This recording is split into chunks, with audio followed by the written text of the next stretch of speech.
네, 반갑습니다. 4월 9일 화요일 아침 시황입니다. 자, 자연스럽게 한번 넘어가 보도록 하겠습니다. 어제 너무 늦게까지 방송했잖아요. 그죠? 네. 다우지수는 혼조. 네, 나스닥도 혼조입니다. 다우지수 마이너스 0.03% 하락 마감했고요. 나스닥은 0.03% 상승 마감했습니다. S&P 500 같은 경우는 0.04%, 뭐 0.0 몇, 0.00 뭐 이런 거 사실 의미 없습니다. 그리고 장중에 계속 요동을 치지만 결과적으로는 평균값에 회귀하는 모습이기 때문에 시장에 별 볼 일이 없었구나라고 볼 수가 있겠습니다. 그래도 그나마 볼 수 있는 내용은 오전 시점에서는 그래도 기대감이 조금 있었구나 정도로 보시면 되겠고요. 오후 들어서면서 에이 별거 없잖아 라는 식으로 사람들이 약간 실망했다 보시면 되겠죠.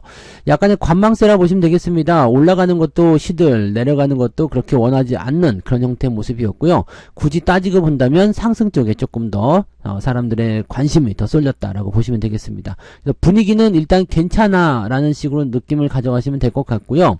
대신에 상승하기에는 조금 부족해. 뭐 경제지표라든지 이런 것도 좀 살펴봐야 되겠어. 이런 식의 느낌을 딱 보시면 되겠죠. 자, 뉴스를 한번 살펴보도록 하겠습니다. 오늘 시장 자체가 왜 이렇게 만들어졌는지를 한번 봐야 되는데요. 여기 있다. 이런 거 한번 보도록 하죠.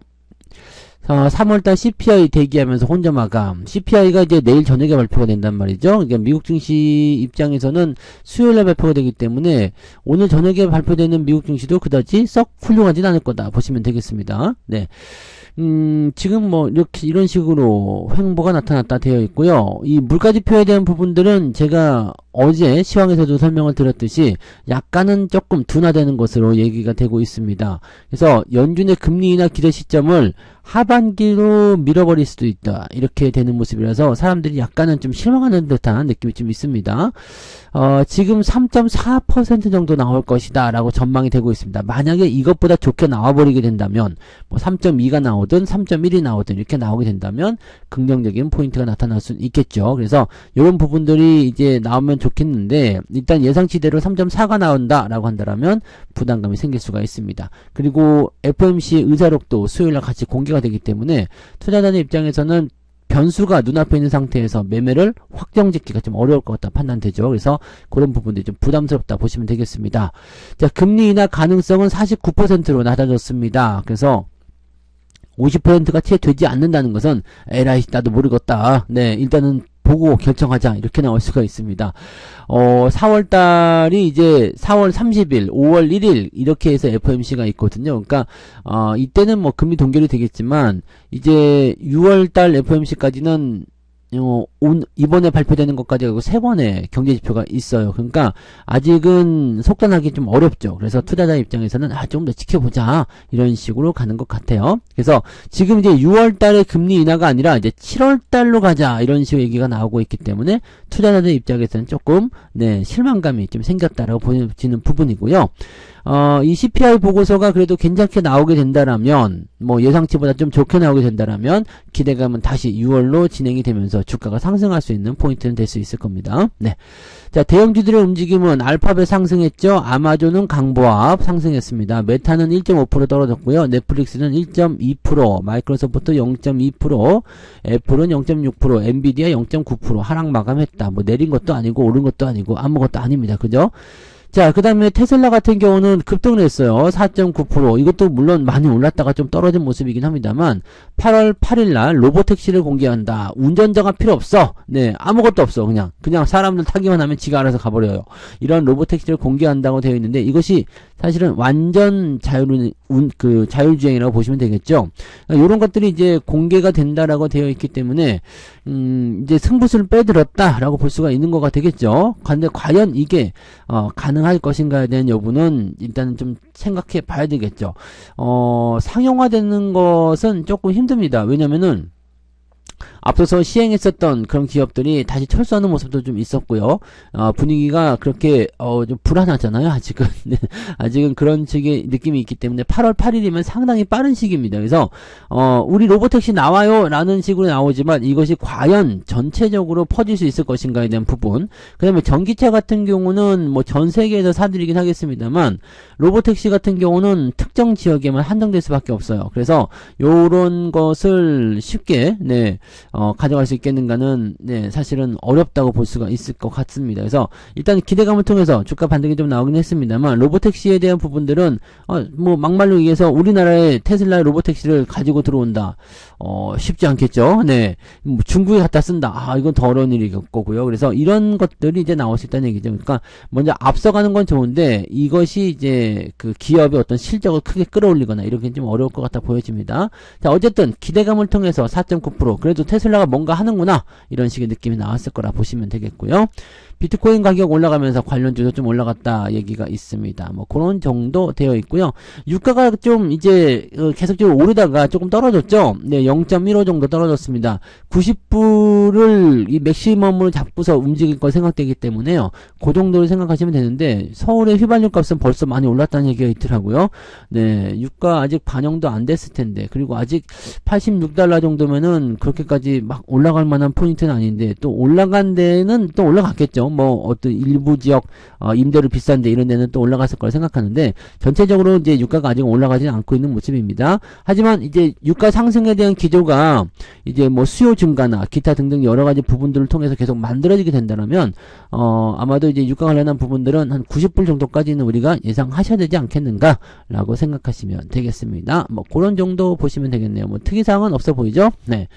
옆에 있는 뉴스를 한번 볼까요? 네, 삼성전자 11만원 간다. 진짜 갑니까? 네, 증권가 잔밋빛 전망이 가능할 것인가? 요거는 뭐 시간 지나면 가능하죠. 왜냐면 실적적인 측면이 계속 좋아질 수밖에 없기 때문에, 그쪽으로 생각해 본다라면 이 분기 실적의 추이가 지속적으로 상승하고 있는 모습이기도 하고요.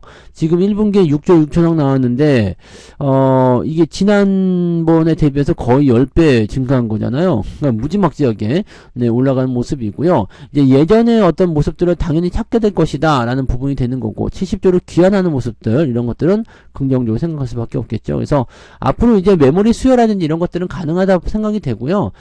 지금 증권사에서는 11만 5천원까지 예상하고 있는 모습인데, 저는 한 12만원대에서 14만원까지도 네, 확장시켜 볼 수 있지 않을까 생각합니다. 왜냐면 이거는 시간적인 부분도 있어야지 돼요. 그러니까 뭐 2024년도만 오르는 것이 아니라 2025년도, 2026년도까지 올라간다 그러면은 시간적으로 봤을 때 11만원 이상, 12만원 충분히 갈 수가 있겠죠. 그래서 그런 부분도 생각할 수가 있습니다. 멀리 보셔야 됩니다. 네, 삼성전자는 이렇게 목표 주가 나오고 나서 또 떨어졌다가 에이씨 뭐야 안 가잖아 하지만 또 어느새 보면 가 있어요. 그러니까 이런 것들을 우리가 생각해 주셔야 되는 거죠. 네.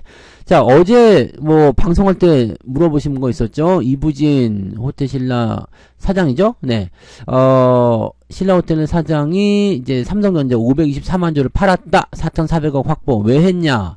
이거 제가 그냥 답변을 드렸던 것 같은데, 시간에 대량 매매 방식으로 매각한다라고 되어 있습니다. 지금 매각한 게 아니고요. 매각한다라고 되어 있습니다. 500만 주. 자, 이것을 보게 되면 하나은행을 통해서 삼성전자 지분 524만 주를 매각한다. 그래서 수요 예측에 착수했다. 누가 살래? 이렇게 얘기한 거죠. 그래서 삼성전자 지분 0.09%에 해당하는 물량이고, 이 금액으로 본다면은 네, 제가 말씀드린 게 딱 맞죠. 이제 할인 가격이 있으니까 83,000원 정도, 84,000원 정도, 이제 이렇게 잡혀있다고 되어 있는데, 만약에 이 삼성전자 주가 떨어지게 되면요, 할인율이 더 적용이 됩니다. 그래서, 이렇게 되면 삼성전자 주가를 잡아놓으려고 할 수도 있겠죠. 나 이거 팔아야 되는데 삼성전자 빠지면 안 돼? 이런 식으로 나올 수가 있잖아요. 그래서 이 매각 규모는 4,400억 정도. 무엇 때문에? 대출금 상환용, 그러니까 상속세에 대한 부분들이다 라고 봐주시면 되죠. 네, 지속적으로 이제 주식을 이제 어느 정도 팔아가지고 이제 이런 그 상속세금을 마련하는 움직임이 계속 보이겠죠. 네, 그래서 지분이 0.89에서 0.8%, 그러니까 0.09가 줄어드는 겁니다. 네, 뭐 특별하게 뭐 저거 하거나 뭐 그렇진 않습니다. 그래서 금액적인 부분은 굉장히 크지만 이런 부분이 좀 있다고 보시면 되고요. 주가가 계속 올라가야지 팔아먹는데도 뭔가 이득이 될 수가 있기 때문에 삼성전자 주가가 올라갈 때 이런 것들 미리 정리해서 하는 것도 좋은 소식이 되는 거죠. 그러니까 뭐 주주들에게는 좋은 소식이라 볼 수는 없겠지만은 저기 팔아먹는 입장에서는 좋은 소식이잖아요. 그죠? 네, 그렇게 보시면 되고, 삼성전자의 이런 그 상속세 문제가 해결이 되고 나면 더 이상 이제 매도에 대한 부분들이 나타나지 않겠죠. 그러니까 그런 쪽을 생각하시면 되고, 그것 때문이라고 볼 수도 없겠지만 일단 주가가 상승하는 포인트가 만들어지고 있는 것은 어느 정도 영향은 좀 있을 것이다 볼 수가 있겠습니다. 그리고 배당금이라든지 이런 것들도 계속 올릴 수가 있겠죠. 자, 누가 살 것인지는 모르겠지만 네, 일단은 할인 가격을 통해서 매수가 들어가고 그 블록딜이라는 것이 시행될 때는 뭔가 약세로 적용될 수가 있지만 블록딜이 시행되고 난 이후부터는 매수를 한 사람의 입장도 생각해야 되기 때문에 주가가 어느 정도 올라가는 경우가 더 있습니다. 그래서 추가 상승에 대한 부분들도 예상할 수가 있겠죠. 네, 그 정도 보실 수 있겠고요. 그 다음에 또 뭐가 있었던 것 같은데 한번 볼까요? 여기 있다. 금투세 운명. 총선 결과에 달린 금투세의 운명. 1400만 개미가 촉각을 세우고 있다. 뭐 이제 야당이냐 여당이냐를 가지고서 말들 많으실 텐데, 자, 지금 여당 입장에서는 이제 대주주 기준을 50억 원으로 완화했죠. 그리고 이제 올해부터 적용이 되고, 금투세에 대한 부분들도 이제 결과적으로는 금투세를 폐지하자. 네. 이렇게 되고 있는 거죠. 그러니까 금투세를 부과하게 되면 큰손 투자자들 시장 이탈할 것이다. 이렇게 해서 금투세 폐지를 핵심 공약으로 여당이 내세운 상황이고, 야당은 이제 반대적인 입장이 좀 있죠. 그래서 금투세를 부과하는 대신에 개인 종합 자산 관리 계좌 이사의 혜택을 크게 강화하겠다. 이건 사실 별 의미가 없는데, 그죠? 네, 금투세를 부과하지 않는 게 훨씬 낫죠. 그다음에 연간 납부 한도를 총 1억 5천만 원으로 1.5배 늘리는 대신 비과세 한도를 무제한으로 늘릴 방침이다. 뭐야 이거? 비과세가 늘어난다고? 비과세가 늘어난다고? 그러면은 뭐 어떻게 되는 거예요? 이게 이사 쪽으로 가면은 세금을 안 낸다는 얘기가 되는 건가? 이것도 뭔가 좀 안 맞는 것 같은데, 네. 근데 이거 그냥 금투세 폐지하는 게 낫지 않을까 싶습니다. 네. 지금 세수 우려가 나타나는 것에 대한 부담감은 좀 있을 것이라 되어 있는데, 국회의원 월급 깎으면 되지 않아요? 네. 자, 아무튼, 네. 금투세가 폐지가 내년도에 실행되면 2027년까지 3년 동안 세수가 4조 정도 줄어들 것이다. 금투세를 폐지하면 한 해 약 1조이 넘는 세수가 줄어드는 셈이다. 그러면 금투세를 하면은 그 세금 가지고 뭐 할 수 있지? 네. 월급 받아가는 것밖에 더 있나? 네. 아무튼, 네. 금투세는 폐지를 하는 것이 유리할 수도 있죠. 왜냐면 세금을 받아가지 않는다. 이 세금에 대한 부분들도 이것이 꼭 필요하다 그러면은 외국인들한테도 좀 받으면 되지 않겠나? 라는 생각이 좀 있잖아요. 그러니까 외국인 자금 유출 압박이 높아질 수 있다. 뭐 이런 것들에 대한 부분들도 생각하고 있다고 하지만은 글쎄요. 일단은 이 밸류 프로그램이 가장 문제라고 보시면 되겠어요. 그래서 그 여당 쪽에서 나타난 입장에서는 이제 이 밸류 프로그램에 약간 제동이 걸릴 수도 있는 상황이다라고 볼 수가 있겠죠. 그래서 뭐 그런 부분들인데 글쎄요. 뭐 정치가 어떤 식으로 흘러갈지 뭐 모르겠습니다만 지금 해석하는 입장에서는 이렇다라고 되어 있습니다. 근데 제 생각에서는요. 어디가 집권을 하더라도, 어디가 이제 승리를 하더라도, 크게 달라지는 거 없습니다. 네. 왜냐면, 네, 민주당도 사실은 포퓰리즘, 네, 있잖아요. 여기 뭐죠? 국민의힘 이쪽 여당이나 야당이나 둘 다 이제 요즘에는 그 개인 투자자들의 입김이 커져 있기 때문에 약간의 포퓰리즘입니다. 그래서 이런 부분들이 굉장히 세게 국민들이 밀고 나가게 되면 실질적으로 이런 것들은 어느 정도 허용을 하는 그런 모습인 것 같더라고요. 그래서 이 금투세에 대한 부분들은 어쨌든 네. 그리고 지금 여당이 승리를 한다고 해서 이제 일단은 정권이 확 밀고 나간다는 그런 부분도 아니고요. 그러니까 이거는 원래 여러분들이 생각하신 대로 투표는 그래도 진행하셔도 특별하게 문제는 없을 겁니다. 다만 이제 뭐 이쪽이 되면 이게 되고 저쪽이 되면 이게 안 될 것이다. 이런 거는 아니고요. 그러니까 편안하게 그냥 하시면 돼요. 그리고 요게 지금 당장 뭐 이렇게 어떤 큰 영향을 줄 것이라고 생각하는 모습이 있겠습니다만 글쎄요. 지금은 일단 뭐 이런 자잘한 법안까지도 계속 물고 늘어지면서 나타나는 것이 마음에 안 들어. 일단 마음에 안 들어요. 우리 원하는 대로 안 해줘. 그러니까 이런 거 좀 이제 마음에 안 드는 부분인데 조금 이제 실정에 맞는 걸로 좀 했으면 좋겠어요. 그러니까 얘기를 좀 하고 싶은 거는 세금을 부과하더라도 실정에 맞는 거 있잖아요. 그죠? 요즘에 10억 가지고 누가 대주주 합니까? 그죠? 그 실적이 전혀 안 맞잖아요. 그러니까 20억, 20억도 아니잖아. 50억. 그죠? 주당 50억. 이렇게, 주당이 아니라 기업당, 종목당 50억. 이 정도면 그래도 대주주 이야기 해볼만 하잖아요. 근데 10억 이런 거 가지고는 사실 어떻게 못 깬단 말이에요. 제가 말씀드렸잖아. 삼성전자 주총 가가지고 나 10억 원치 삼성전자 주식이 있는데 대주주야. 이렇게 얘기하면은 비웃음 사고서 이제 쫓겨난단 말이죠. 그러니까 이런 거, 네, 이런 거. 그러니까 뭐 이렇게 금액별로 하지 말고 뭐 비중, 그러니까 종목당 한 5% 정도, 네, 이상 대주주. 그 기준 그대로 따르면 되잖아요. 근데 여기다가 세금을 어떻게든 물리려고 하는 거, 이거 좋지 않습니다. 그래서, 어떤 식으로든 개선이 돼야 되는 그런 제도라고 생각이 되기 때문에요. 이런 것들은 여당이든 야당이든 신경 쓸 거 없이 그냥 원하시는 대로, 네, 투표하시고, 그 다음에 이런 부분들은, 이제, 점차적으로 이제 국민들이 목소리를 내면서 바꿔나가야 되지 않겠는가라고 생각을 해봅니다. 네, 쓸데기 없는 거죠.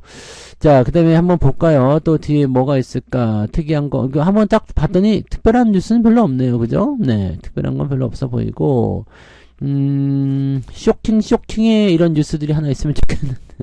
특별한 건 없군요. 네. 대기업들, 지난해 실적 감소에도 R&D 투자는 늘렸다. 삼성전자 1위.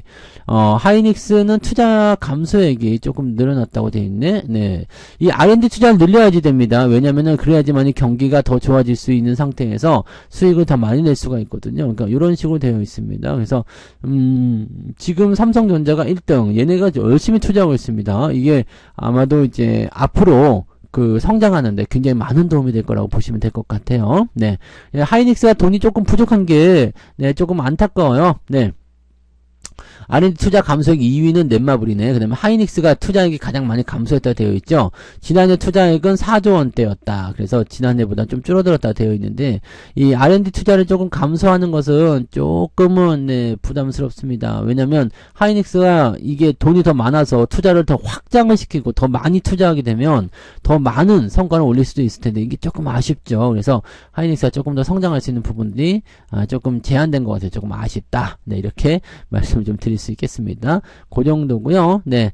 엔비디아가 0.9% 떨어졌는데도 불구하고 필라델피아 반도체 지수는 0.13% 올랐다. 반도체 흐름은 그렇게 나쁘진 않아 보인다. 이렇게 될 수도 있는 거죠. 네. 일론 머스크는 인간을 능가하는 AI가 내년에 나올 수도 있다. 글쎄 그건 가봐야지 알겠죠. 네.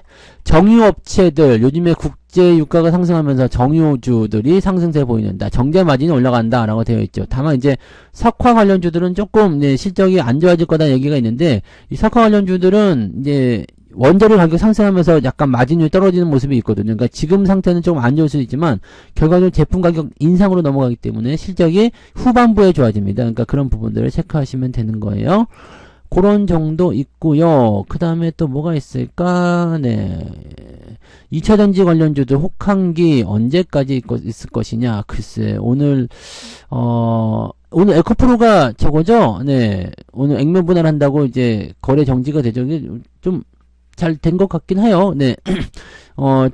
근데 좀 아쉬울 것도 있겠다. 왜냐면 테슬라가 올라가서 2차전지가 반등할 수도 있는 상황인데, 2차전지는 계속 성장에 베팅하고 있다고 되어 있습니다. 계속적으로 사들이고 있다고 해요. 그러니까, 요거는 조금 안타까운 부분일 것 같아요. 이제 2차전지의 실적은 1분기에도 부진할 것이다. 실적이 실제로 부진하게 되면 굉장히 부담이 될 수 있거든요. 그러니까, 요런 거는 조금 주의하셔야 되는데, 성장성에 대한 부분들을 가지고 투자하는 입장이었는데, 이 성장성이 나오지 않는다라면, 네, 이거는 좀, 조심해야 되지 않겠습니까? 그죠? 네, 그런 쪽으로 생각하셔야 될 것 같은데. 그래서, 특별한 건 없어 보입니다. 그죠? 네, 특이한 거 없어 보이죠? 네, 2차전지 성장에 대한 부분들은 지금 조금 애매하기 때문에, 네, 그런 부분들은 좀 부담스럽게 생각하시는 게 맞지 않겠는가? 라고 판단되고요. 쭉쭉 보시면, 그냥 뉴스들이 좀 일단은, 네, 대부분 우리가 다 알고 있는 것들이고요. 특별하게, 네, 주목을 딱 해서 볼 만한 그런 형태의 느낌들은 따로 보이지 않죠. 네. 그래서 이런 부분을 생각하시면, 그냥 그렇구나. 이런 정도로 봐주시면 되고요. 아까 전에 잠깐 말씀드렸던 에코프로. 네, 오늘부터 저거예요. 네, 오늘부터 거래 정지 들어갑니다. 에코프로의 거래 정지는 액면 분할 때문이에요. 그래서 25일인가에 지금 다시 저거 되거든요. 네, 거래 재개가 되는데, 25일 정도의 거래 재개가 되게 되면, 이제 지금 50만원이었으니까 10만원 정도의 거래가 되겠죠.